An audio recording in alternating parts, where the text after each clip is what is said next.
My cooking school, Sauce Hollandaise, is the sauce I get asked the most about. Sauce Hollandaise carries with it a lot of myth, and some of us even fear making it.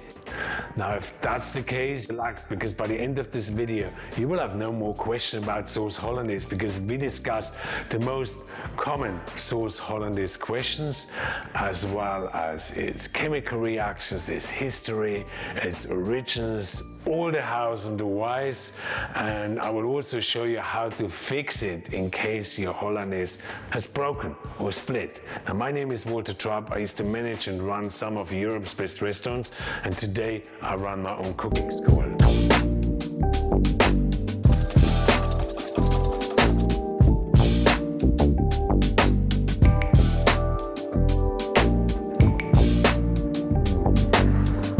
Now, believe me, I've done loads and loads of research, so I can hit it all over to you. So that Sauce Hollandaise for you becomes as easy as a walk in the park. About key ingredients. So egg yolks, they should be really fresh, because fresh egg yolks are less likely to contain salmonella and have loads and loads more active lecithin, but more about that later. How many eggs per serve? Well, general rule is 1 egg yolks for 100 grams of butter, which is approximately 2 to 3 serves. Now, the butter itself needs to be really fresh and of good quality, because if we use cheap butter, your Hollandaise, because cheap butter is usually made from old milk, it can carry a really rancid flavor, and then you taste that at the end. The butter or clarified butter should be at room temperature or warm room temperature. I will get to clarified butter later on, so don't worry about that. So the sauce is obviously rich in butter, and therefore it needs some acids to cut through the rich flavor. Acid can come from white wine vinegar or some lemon juice, depending on what you serve your Sauce Hollandaise. I mean, if I serve vegetables, egg or shellfish or eggs benedict, lemon juice is much better. Meats or fish could be vinegar, and it should be a good choice of vinegar. The vinegar needs to be wine vinegar, not white vinegar, and you need to cook out the acids by cooking it for 10 or 15 minutes, so that will eliminate some of those overpowering acids. Chefs call this a reduction, and often they add flavorings to it, like herbs and shallots and spices. But I leave it plain, so I have a really neutral flavor, and then I just fill that back into the bottle, and then I can put that bottle back into my dry store shelf and use it when I need it. Salt and pepper, I mean, you need that for flavoring, and other flavoring options which you can learn all in my online course.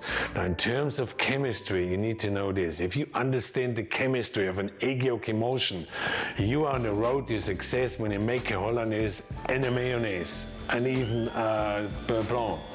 But Sauce Hollandaise is technically a bit more advanced, as you must get the cooking of the egg sabayon right. As I said before, that egg yolks contain lecithin, and that's essential to make an emulsion. Lecithin works as follows. It contains polar and non-polar ends. I mean, I'm a chef, not a food chemist. My dyslexia doesn't help. But anyway, I promise I give my very, very best in explaining you, because the polar ends in lecithin, known as hydrophobic ends, attract themselves and dissolve themselves into tiny fat droplets. The non-polar ends in lecithin, known as hydrophilic ends, attract themselves and dissolve themselves into tiny water droplets. So imagine those droplets, oil droplets, water droplets, all bound together by the lecithin, which acts like a glue between the small fat and water particles, binding them, forming them into a tiny fat and water ball. And there are thousands of them, or millions, depends on how much you make.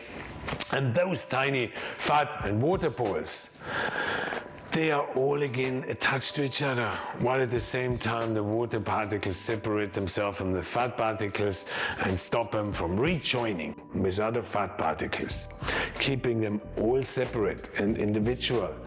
And that is how an emulsion works. It's literally like an endless net of fat and water particles attached and attracted to each other.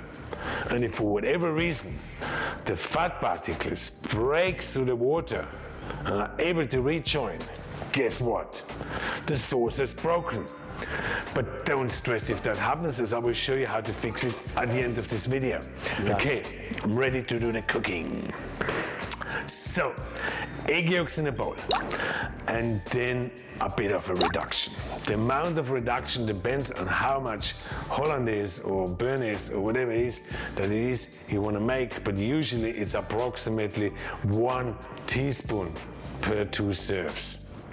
You can always add a bit more at the end. Then 1 tablespoon of water per egg yolk. I mean, you know why now. The biggest stuff up is the Hollandaise and mayonnaise is because people don't start off with enough water. Think of lecithin. The sauce's name, I mean, it is a bit of an obscurity. It's a French sauce, but it has a Dutch name. Have you ever wondered why?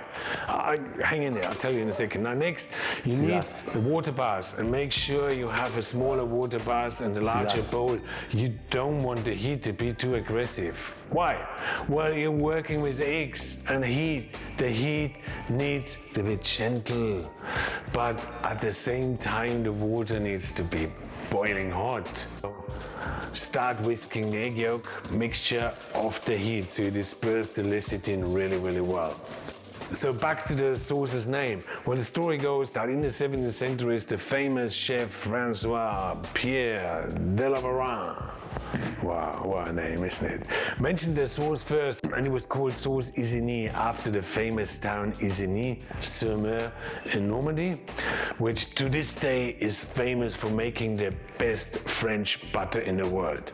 So back to the sauce. Onto the heat now and whisk it all around so that the eggs do not cook on the side of the bowls. Just make sure you touch it everywhere. So the story then goes on that during the First World War, butter production was stopped in that region because it was a war zone and butter had to be imported from Holland.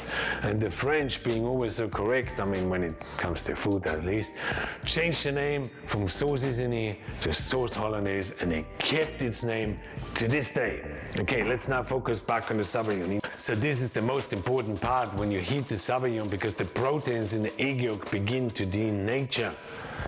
And that's around between 64 and 68 degrees Celsius. That is when the Sauvignon begins to thicken, because the proteins in the eggs then develop first chain-like structures. Now imagine it being like a sponge or a net that you're creating here, but be careful. If it gets too hot, the egg yolk will curdle and it cannot be saved. If it's, on the other hand, undercooked, the sauce will not get its creamy, amazing, fluffy texture. Hollandaise is essentially a semi-coagulated sauce, if that makes any sense to you. I know it sounds so very complicated. Anyway, so how do you get it right? It's actually really simple. I mean, after all the talking up I did now, you're gonna realize all you need to know is you look at the way the Sauvignon attaches itself to the wires of the balloon whisk. If it runs off or drops off almost like water, then the eggs are not cooked. If it starts to hold on and gets a nice ribbon and falls or runs off in a thick, nice ribbon, then you know your egg Sauvignon is cooked, and the Sauvignon needs to be really fluffy and light, filled with loads of air, so that your sauce will maintain and keep those qualities later on. Otherwise, the sauce might be really thick and come across like a hot mayonnaise, you know, heavy, greasy. But that here looks perfect. Now it's time to introduce the butter. So at the beginning, you go very easy. A tablespoon of butter to get the lecithin going. Then you add another one. If you do it too much, it will not work. Later on, you can add butter much more quicker because the lecithin is working.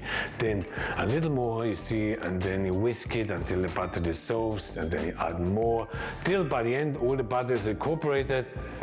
And all the time you need to monitor the temperature. So turn the water bars off when the Sauvignon is ready, leave the bowl in the top. So, I mean, you hear chefs talking a lot about clarified butter, which is essentially pure butter fat, which some people use for Hollandaise, especially for Bernaise. Now you can make that easily by just melting some butter on a very gentle heat, or in a double boiler or pot. But again, not too hot. And then what happens is the fat particles separate themselves from the heavier water particles. The water particles go to the bottom of the pot, and then you can skim off or pour off the liquid butter, or even easier, you place it into the fridge and let it go hard, take it out, remove remove it by running a knife around and then dip it over, and all the milk solids run off. Just dry it off, and then when you want it, you just melt the butter to sort of, that is just melted. You don't want it too hot, okay? I know what you're thinking. I know exactly what you're thinking. You're thinking ghee. Now you cannot use ghee because it's made totally different. Ghee is where they fry out the milk solids and gives the ghee a really strong flavor that's not suited for the sauce. Can you use olive oil? Well, you can go half butter, half olive oil, and then you have something that's called a sauce Tyrolean, which also adds tomatoes, which is Tyrol. That's where I'm from. Anyway, however, you can use butter or clarified butter, but you need to know that when you make a Hollandaise with butter, it will be really runny. If you make it with clarified butter, it will be really thick. So if I make it like for steak or dark meats, like a sauce béarnaise, sauce Valois, then I use clarified butter because I want them thick. If I want it just really runny, like for my eggs benedict, my asparagus, or for fish, then I choose to use whole butter, and the sauce will always be really nice and runny. Of course, you could make it in a siphon, like in molecular cooking, but that's the stuff for another video. Okay, so what happens if the sauce breaks? Well, usually it's gone too cold during storing because you didn't monitor the temperature, or it's gone too hot. When the sauce breaks, it usually does it on the side, so you can just whisk it and try to incorporate that. If that doesn't work and it becomes a bit grainy where the fat and the sabayon begins to separate, so basically the fat breaks through the water, and then there's the saying that you can add at the early stages a tablespoon of cold water or milk or cream, where the sauce has to begin to break. But I'll be honest, that only works if the sauce is too hot. If the sauce is too cold, it will do nothing, you know. I saw lots of chefs adding more and more and more water, and basically making the sauce thinner and thinner and thinner, with the sauce then in the end being too liquid and then useless too, you know. So if it breaks, you check the temperature. If it's too hot or too cold, you start all over again. Makes sense, doesn't it? No, you don't throw out anything. Just start it all over again with a fresh egg yolk, a fresh bowl, a fresh whisk, fresh water, but do not add the reduction because you don't want it to get too sour, and then you start making a Hollandaise just like you did before. You know, you begin again by whisking the egg yolk over the water bath, and then when you have the nice sabayon where you can see the ribbon fall off, then you add a little bit of butter to get that lecithin going. And when that all works, you take the broken or the split Hollandaise or béarnaise or whatever it is, and you feed that into the new batch of Hollandaise really slowly, little by little, and then it will all bind again. And that's exactly the same thing you could do for a mayonnaise. But a few other things that you need to know. If you have partially overcooked egg yolks in there because you didn't whisk it around in a bowl too much, then you could have some rubbery bits in it. So you strain the sauce through a really fine mesh sieve or even a muslin cloth. However, you need to know that that can take out some of the air of the sauce and make it a little thicker. Now you can store the sauce for 2 to 3 to 4 hours over water baths, but you need to cover it and you need to monitor the temperature. I found the best way is just to switch the lights on in the oven. That's usually enough, or a hot water bath. I mean, because if it gets too cold, it splits. And then if that happens, you basically just have to start all over again, you know.